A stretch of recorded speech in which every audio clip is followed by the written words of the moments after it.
जूता जिसके बारे में अक्सर बोला जाता है।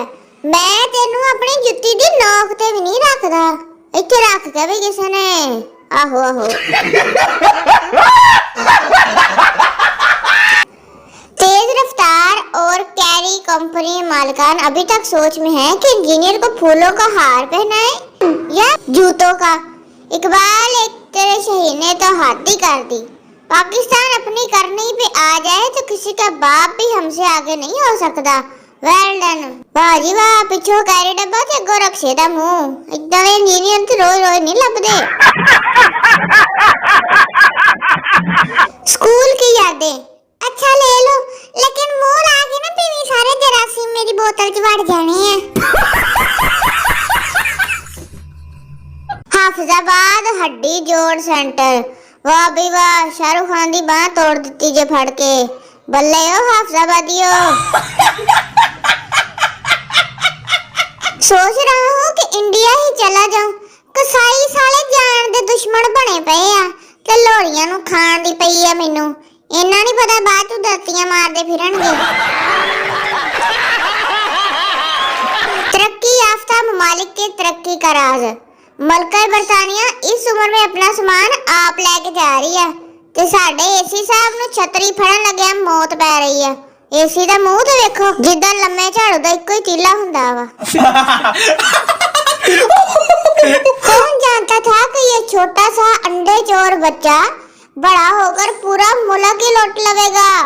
1952 की यादगार तस्वीर। नवाज शरीफ भाजी मतलब कि शुरू तो ही चोर सी। ओ चलो छड्डो परे। क्या आप मेरे पापा से शादी करेंगी? ऐसी औलाद अल्लाह सबको दे। ब्याह दे हो लवे पहले। वाह चौधरी अब साशे पैक में भी दस्तयाब है। वाह जी वाह, हुणे इहदा पाटा दवाना हुंदा। तू दुपट्टा है किसी और का, तुझे ओढ़ता कोई और है। वाह जी वाह, निरा बाजी दा दुपट्टा यासर भाण ले लिया दा। किचन में गया तो बीवी खाना बना रही थी। कहा मैं कुछ मदद करूं? आप ऐसे करें, वो टोकरी में आलू है ना, आधे छील कर उबालने के लिए रख दे। मैंने उदा ही कीता तो बुड्ढी फेर नहीं साले दी खुश हुई। की करे बंदा। ये वही लड़कियां हैं जो लड़कों को छोटी छोटी बात पर ब्लॉक मार देती थी। अपना वे लोग पेंगा बंदा लब्बा इदां दियां नूं। समझ नहीं आती ऐसी ज़हीन कौम पर इतना कर्जा चढ़ कैसे गया। वाह जी वाह, पैरों का भी सही इस्तेमाल किया जा रहा वा। ये बाबा समझ रहा है कि जन्नतुल फिरदौस यही है। और बाबा अगे जाके तेनू भी डांगा पैणियां ते फिरदौस बाजी नू भी पैणियां ही, परे हो जा। Doctor Kashi Khan, Naswar clinic. वाह भाई वाह, नस्वार क्लिनिक से वैसे मैं पहली बारी सुनिया वा। उत्तों है भी अमेरिका दा स्पेशलिस्ट। सारे अमेरिकन भी नस्वार ही खांदे हैं। अगर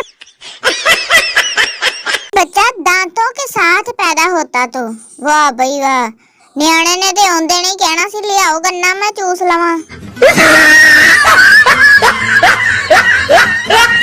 दोजख में सबसे पहले ब्यूटी पार्लर वालियां जाणगियां। वेख लो कमाल इन्हां दे। बाजी मस्कीना नू भैन हसीना बना छड्डिया फड़ के। हैं शाम नू भावें दा बंदा डर जवे। मुमताज टेंट सर्विस, दूसरी शादी करने वालों के लिए टेंट फ्री। वाह भाई वाह, लगदा गरीब आप ही तरसिया पे दूसरे ब्याह नू, इसलिए लोकां ने ऑफर करवा।